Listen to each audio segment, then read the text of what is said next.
plays queen h4 like nothing happened. He's like, you know what? Like, it doesn't matter that my pawns are doubled. I am counterbalancing what might be a positional drawback here with dynamic play, with a move like knight to g4. And after takes, I've actually clarified my pawn structure forever. My dark square bishop still reigns supreme. My rook maintains pressure on this, and I do have a weak pawn, but I'm not going to give you any time to protect it. So bishop to f4, sorry, I'm not going to give you any time to attack it, right? Not protect it. Queen back to f6, and, you know, Spassky plays g3, bishop d7. Fischer prepares a little bit of a kind of advancement on the queen side by playing b6, a6, and now b5. And so Fischer has consolidated this. It's not, you know, the only thing that can attack it is the dark squared bishop, and the queen is just simply protecting it. He still maintains this. He's got a very nagging kind of light squared bind on this side of the board.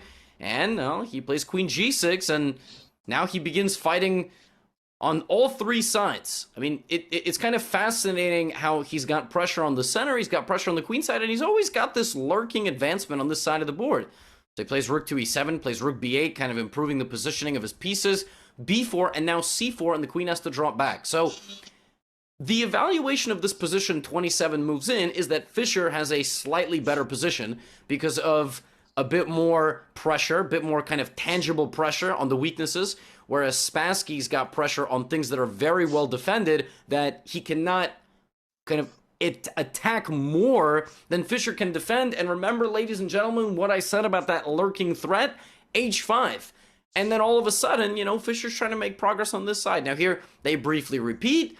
And then here, Bobby Fischer just says, you know what, I got a damn good bishop, but kaboom, and let me come and take this pawn. And here, Spassky is relying on the fact that in entering this endgame by swapping all the pieces off the board, ultimately, this will be decided by a concept known as the opposite-colored bishops, which could be a draw, because ultimately in endgames with just opposite-colored bishops and some degree of pawns of both players like that are similar, like 4 versus 5 or even 4 versus 2 in some rare cases where, you know, it's like 1 or 2 pawns, that opposite colored bishops could be a draw. But here's the problem.